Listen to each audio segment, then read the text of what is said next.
Two তাজরুস শখ।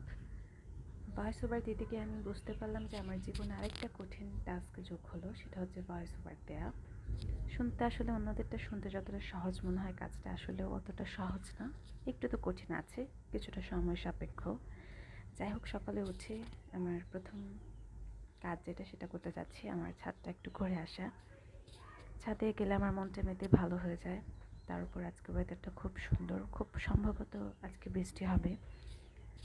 বাহিরে একটু একটু মেঘ দেখলাম আকাশে, আর বাতাসটা খুব সুন্দর মাশাআল্লাহ। ছাদে গিয়ে আমার প্রথম কাজ হচ্ছে গাছগুলোকে দেখি। গাছগুলো আমি একটা পোস্টে বলেছিলাম আমার মানে বাবা মার, আব্বু আম্মুর আরেকটা সন্তানের মতো, আসলে এটাই, গাছগুলোকে তারা খুব যত্ন করে।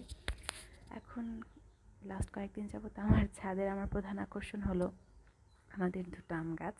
এই গাছগুলোতে অনেকগুলো মুকুল আসলেও, অনেকগুলো আম ধরলেও সেগুলো সব ঝরে পড়ে। লাস্টে ছিল হচ্ছে দুটো হাড়ি ভাঙা আর দুটো বানানা আম।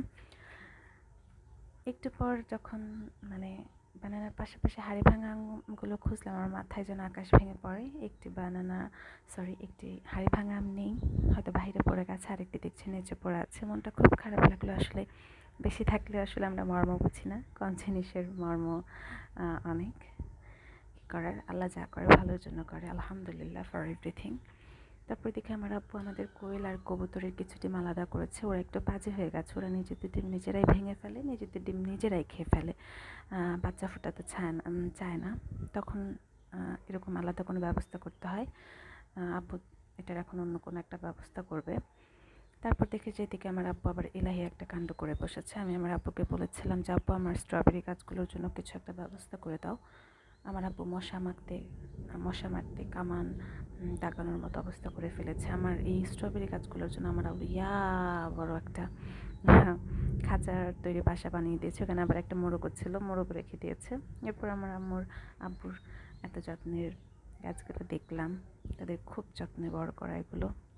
এই আঙুর গাছটা একদম মরতে বেঁচে গেছে। এই ক্যাকটাস ফুলগুলো আমার খুব পছন্দের, পুরো গাছটা অনেক সুন্দর লাগে। এরপর আমার মনটা আবার একটু খারাপ হয়ে গেল।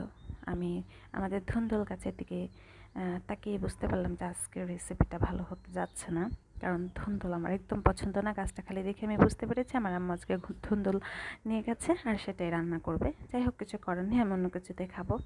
এরপর দেখলাম যে পাশের আম গাছে ছোটো ছোটো দুইটা আম আছে। লেবু গাছ থেকেও দেখি কীভাবে যেন লেবু পড়ে গেছে, কিছু একটা হয়েছে, সব ফলগুলো ঝরে যাচ্ছে। এই তো শেষ, আমার ছাদ ঘোরা শেষ। এখন আমি বাসায় যাব। বাসায় গিয়ে চিন্তা করব যে সারাটা দিন কী করব। দোয়া করবেন। আল্লাহ হাফেজ।